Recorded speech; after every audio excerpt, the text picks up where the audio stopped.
It all began at that old friend's wedding reception. I was leaning against the bar, swirling a drink, my eyes fixed on my girlfriend, Mara, dancing under the twinkling lights. The room was alive with chatter and music, but all I could see was her and Jace, the guy who owned every room back in high school.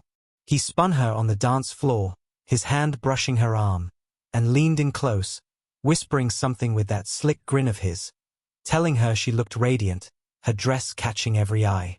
Then he gave her shoulder a playful nudge, his fingers lingering a bit too long. Mara didn't step back or brush him off. Instead, she laughed, her cheeks flushing, and swatted his arm lightly, her tone teasing as she told him to quit being silly.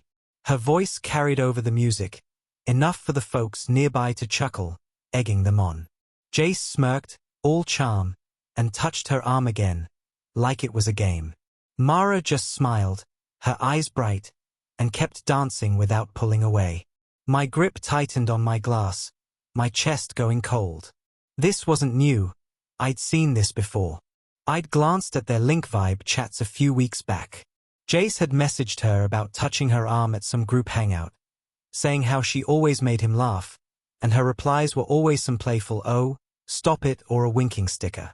I'd told her it got under my skin, that it felt too flirty, but she waved it off, saying Jace was just being Jace, always touchy with everyone, and I shouldn't take it so seriously. Seriously? After the reception wound down, I drove her home, the silence in the car thick, broken only by the hum of the engine. Mara sensed something was up and turned to me, asking softly why I was so quiet, if I didn't enjoy the night. I didn't respond. When we pulled up to her place, I cut the engine, my hands clenched on the steering wheel, staring out into the dark. I said her name, my voice steady, and told her we were done. She froze, her head jerking up, eyes wide like she'd misheard. She asked what I was talking about, and I turned to her, repeating that we should break up. Her voice cracked as she asked if I was really ending things just because Jace touched her arm a couple times. I nodded, watching her face twist with shock and anger, my mind flashing back to the dance floor. An hour earlier, in that glowing ballroom, it all unfolded right in front of me. Jace's hand on her shoulder, her laughing like it was nothing. Now, seeing her stunned and defensive, I gave a bitter scoff, pulled out my phone, opened Link Vibe, and shoved her chat with Jace in her face. I asked if it was really just playful, how many times he'd touched her like that, and if she'd ever told him to stop. Her face paled, and she stammered that Jace was just like that with everyone, asking why I was making a big deal out of it. She said we'd been together for 2 years, and I was throwing it away over something so small. I snatched my phone back, my eyes hard, and told her if he was like that with everyone, did other girls lean into it, giggling like they were eating it up? I sneered and said not to insult my intelligence or what a relationship means. I reached over, unbuckled her seat belt with a quick snap, and told her she could enjoy Jace's flirty touches, but I had a line she'd crossed. My voice was like steel as I told her to get out. Her face burned red, a mix of shame and rage, and she flung the car door open, her boots hitting the sidewalk hard. She turned back, glaring, and said I'd be sorry for this. I didn't glance her way. I floored the gas, and the car shot off without hesitation. She stood there, her breath heaving, fingers digging into her purse. She probably thought I was just worked up, that I'd be back in a day or two, groveling for her forgiveness. She was wrong. This time, I was done for good. When I got home, I put my phone on silent and tossed it onto the couch. I knew without looking she was spamming me with texts and calls, probably spinning her usual story about how I was overreacting, how I was too clingy.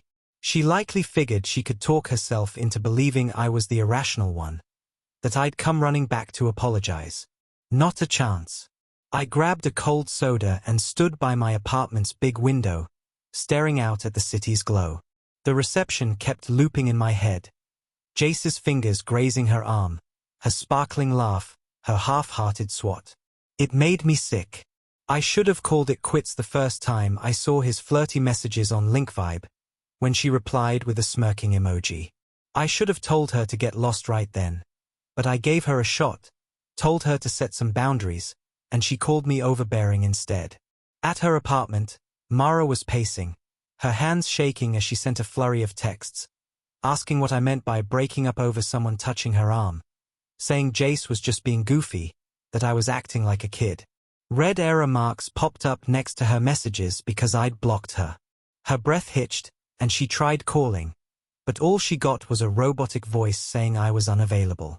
She was so furious she nearly smashed her phone, her chest rising and falling fast, her thoughts spinning. She couldn't believe I'd be so harsh. We'd been together 2 years, and I'd always bent over backward for her. When she got moody, I'd smooth things over. When she threw tantrums, I'd let it slide. Whatever she wanted, I'd make it happen without a second thought. She'd gotten comfortable with me doting on her, thinking she could do no wrong, that I'd always give in. But now, I'd dumped her over what she thought was a harmless gesture. She chewed her nails, pacing her tiny living room, convincing herself I was just in a huff and would come around soon. She even started plotting how she'd make me sweat when I begged her back. Maybe a new necklace to make it right. The next morning, I went to my office at Horizon Innovations. My assistant, Lila, brought my coffee and schedule as usual. I skimmed it and told her to cancel tonight's investor dinner.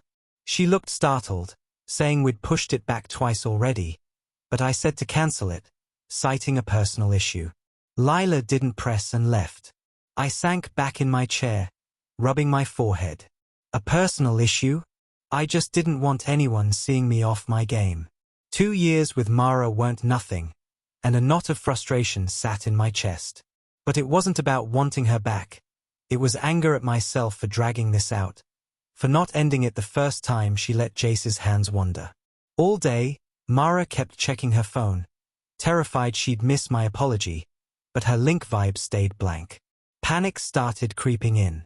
Her friend messaged, asking if we'd sorted things out, and Mara played it off, saying I was brooding but wouldn't hold out long. But deep down, she felt a gnawing doubt. I wasn't the brooding type. When I made a decision, I stuck to it, in business and in love. That evening, I got home and caught a whiff of Mara's perfume as I opened my door. My jaw tightened, and I flipped on the lights.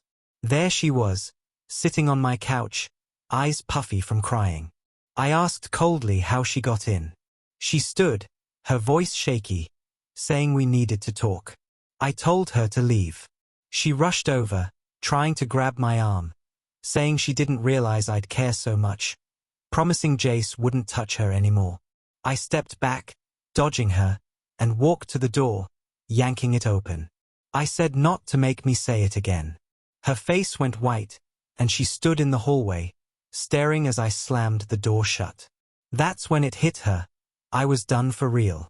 After she left, her perfume hung in the air, so thick it turned my stomach. I threw open every window, letting the night breeze sweep it away.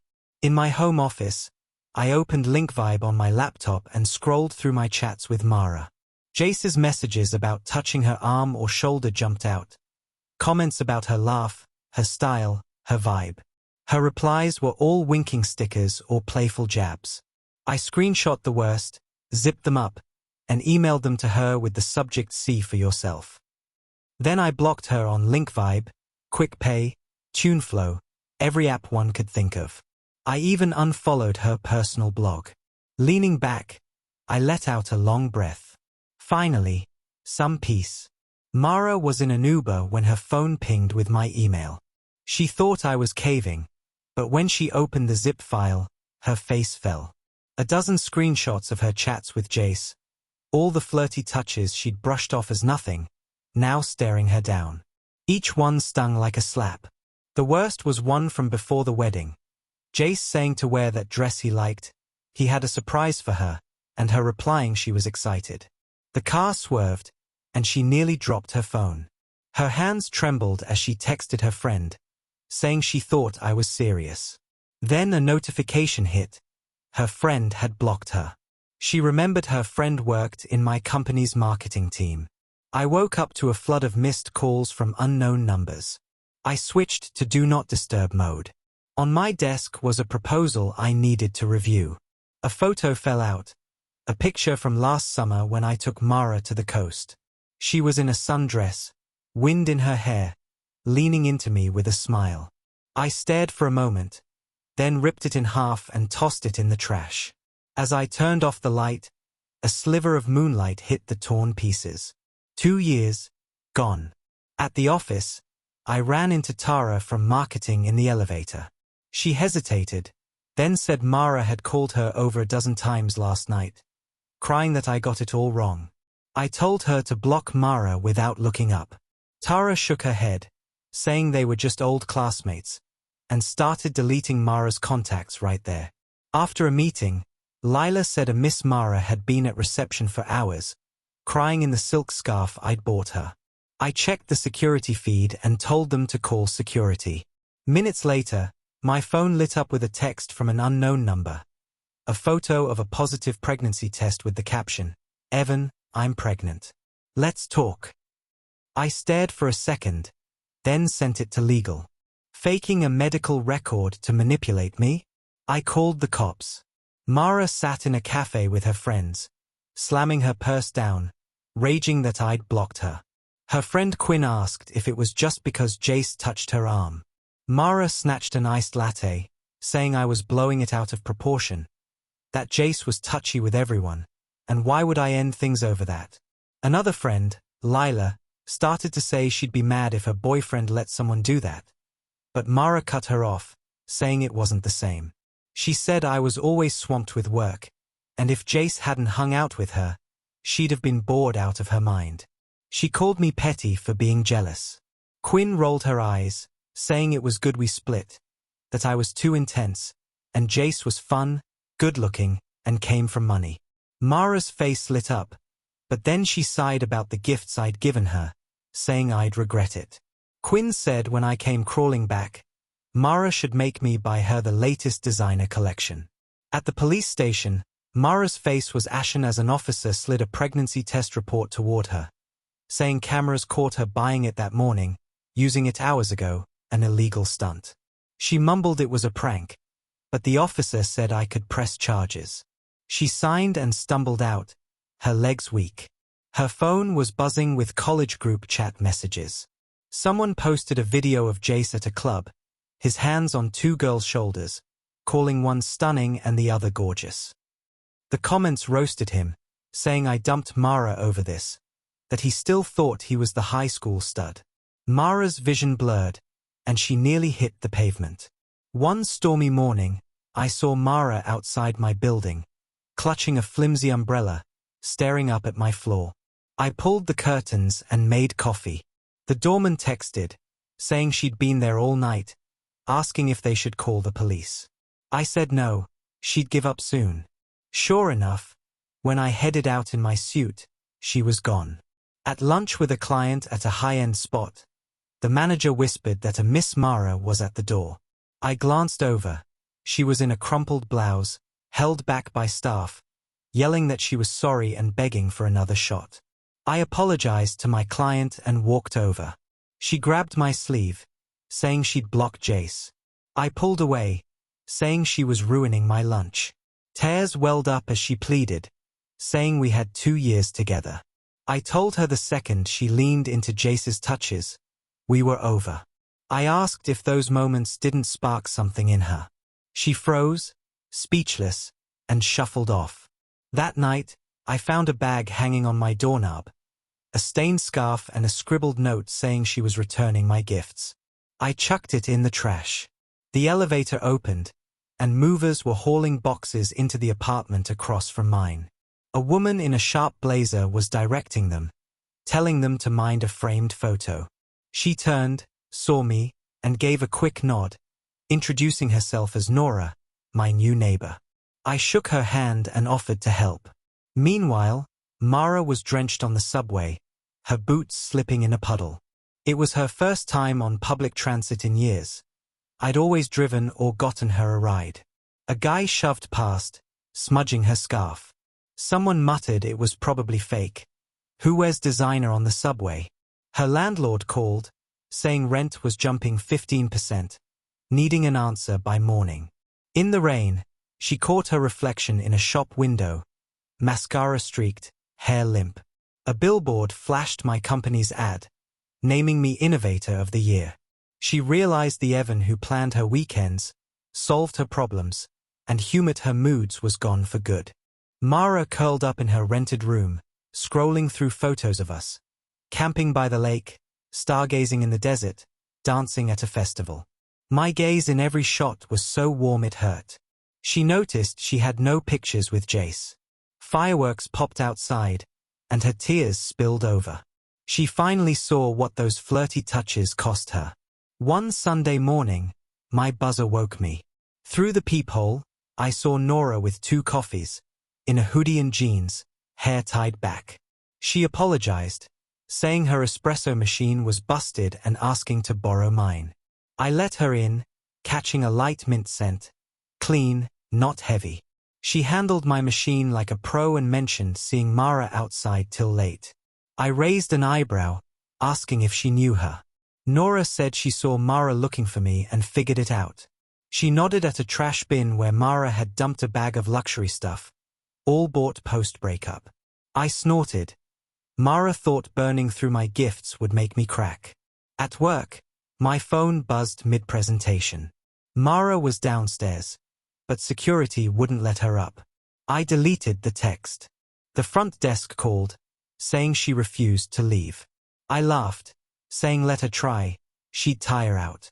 That night, working late, Mara ran up and hugged me, saying she was sorry. I pushed her off, saying she wasn't sorry for screwing up, but for losing the life she had. I walked away without a glance.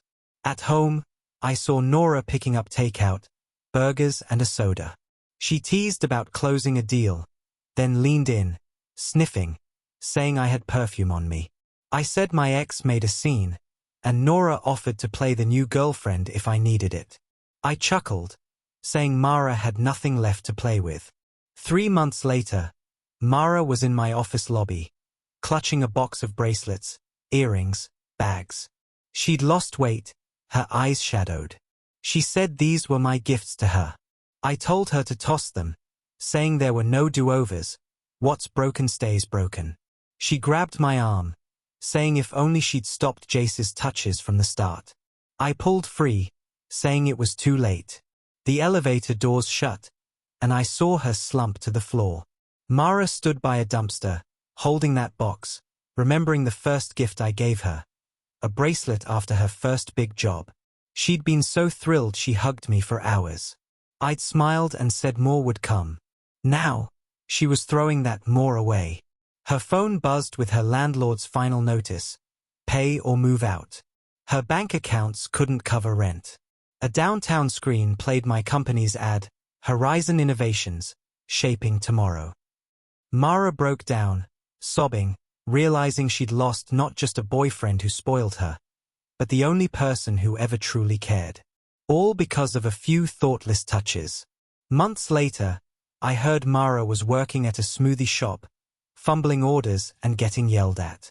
I didn't care. My focus was Horizon Innovations, set to go public, valued at billions. During a meeting, Lila handed me a note Mara left, saying she'd gotten a job at a smoothie shop and was starting over. I tossed it without a thought. That night, Nora showed up with 2 bottles of wine, saying we should toast signing a major client. She teased that she knew Mara started at the smoothie shop. I paused, pouring the wine, and she looked at me, asking if I'd really moved on. Thunder rumbled outside as I clinked my glass with hers, saying like spilled wine, some things get tossed when they go bad. She smiled, her eyes sharp, and we drank to new starts. 2 years later, I was on a rooftop with Nora, the city skyline glittering below. She tossed me her phone, saying our partnership deal was sealed, making me the industry's top player. I grinned, asking if that's why she dragged me up here.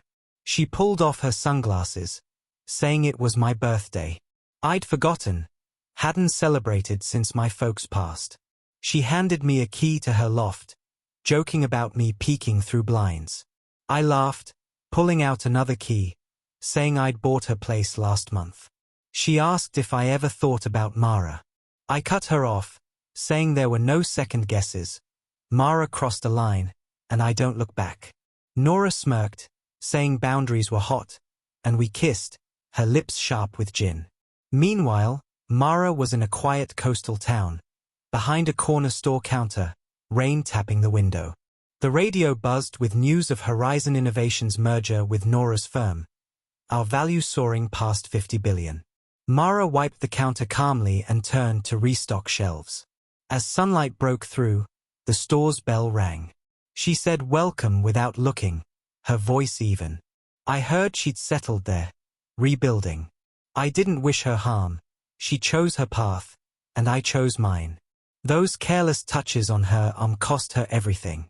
For me, they cleared the way for Nora, for this moment under the city lights, where my heart's finally free.